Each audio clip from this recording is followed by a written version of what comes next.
বদিউল আলম মজুমদার ভাই ফোন দিয়েছিলেন, তো কইলেন যে নির্বাচন কমিশন নির্বাচন ব্যবস্থা সংস্কার নিয়ে আপনার কোনো সাজেশন আছে কিনা।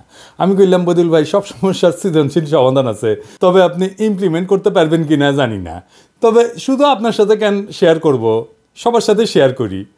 তো আসেন আগে সমস্যাগুলো দেখি, আর দেখি আমার out of the box idea দিয়ে একসাথে কতগুলো প্রবলেম সলভ করা যায়। আমি প্রথমে বলে রাখি যে তত্ত্বাবধায়ক সরকার কনসেপ্ট এটা লং টার্মে ফাংশন করবে না, এটা করেনি, ইতিহাস সাক্ষী। মাত্র 3 টার্ম কাজ করেছে, এটা তারপরে ভেঙে গেল 2006 সালে। হাঙ্গারের পলিটিক্যাল পার্টিগুলা কোনো কমিটমেন্ট রাখে না, চেয়ারে বসলে একবারে ওইটারে জমিদারি বলে মনে করে।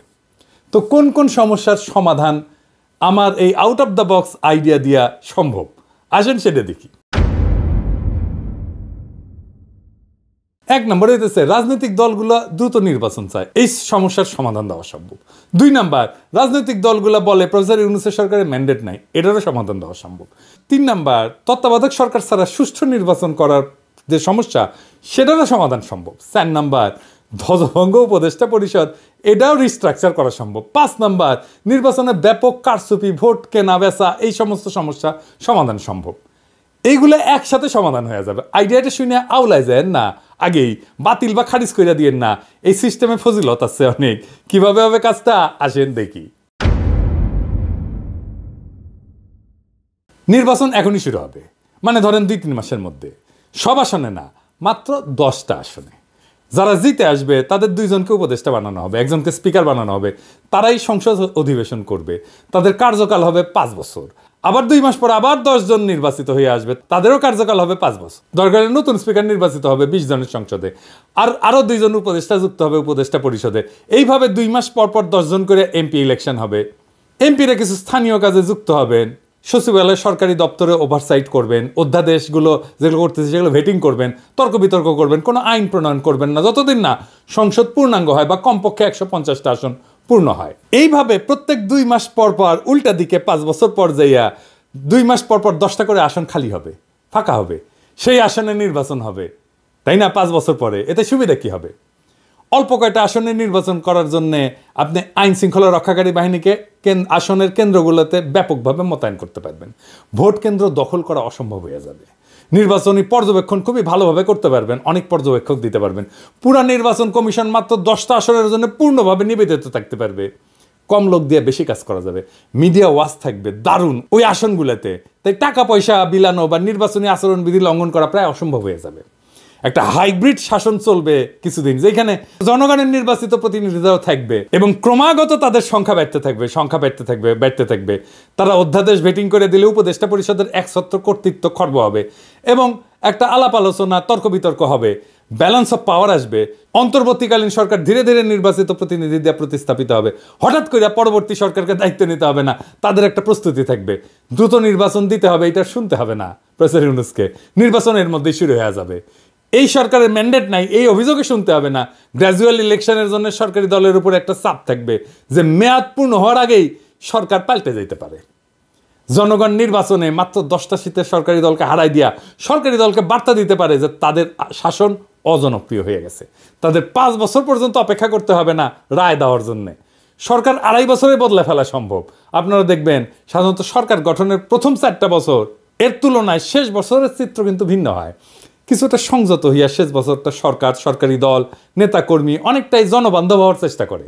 কারণ একটাই, যে সে তার ইমেজের যে ক্ষতি হয়েছে সেটা সরকারের শেষ বছরে ভালো করতে চায়। কারণ সামনে নির্বাচনের খাড়া যদি সব সময় ঝুলায় রাখা যায় তাহলে এটা কত ভালো হবে ভেবে দেখেন। সবসময় জনগণের ভোটের চাবুকের মুখে থাকবে সরকার।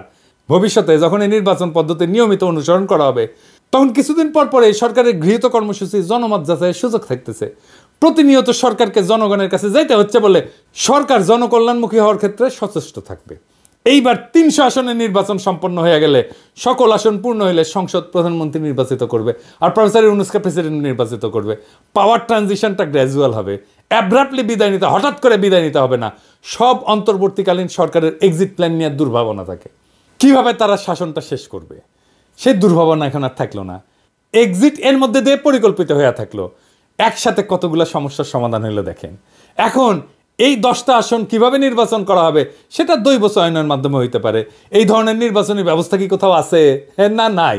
আপনি সারাক্ষণ শুনবেন out of the box idea, out of the box idea, বের করো বের করো, কিন্তু যখন সত্যি সত্যি out of the box idea নিয়ে আসবেন, সৃজনশীল সমাধান নিয়ে আসবেন, দেখবেন গা মুচড়ামুচড়ি করিচ্ছে সবাই।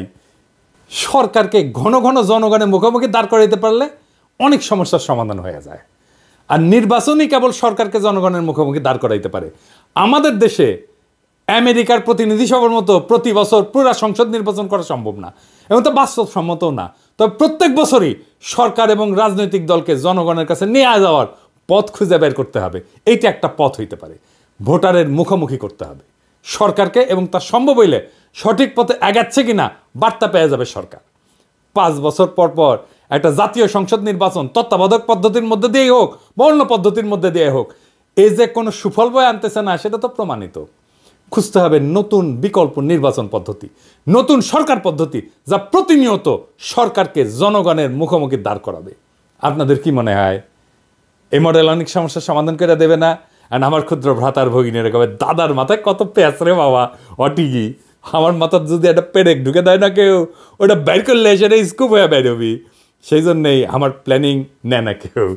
ভাবে কি না এর মধ্যে করে রাখিছে এই প্ল্যানিংয়ে, শেষে ম্যাঙ্গো আর স্যাক 2 জয় বাংলা হয়ে যায় কিনা। তাই আমার কাজ প্ল্যান দেওয়া, দিলাম, ভাইবা দেখেন, ক্ষতি তো নাই। জুলাই আগস্ট বিপ্লব নতুন নতুন সম্ভাবনার দুয়ার খুলিছে। সেই দুয়ার দিয়ে আলো আসবে, সেই আলোতে শত ফুল ফুটবে, শত মত বিকশিত হবে। এইভাবেই দেশ আগায় যাবে। নতুন দেশের পথে আমরা অল্প অল্প করে আগাইতে থাকবো, এবং সেটাই হবে বিপ্লব। ইনকিলাব জিন্দাবাদ।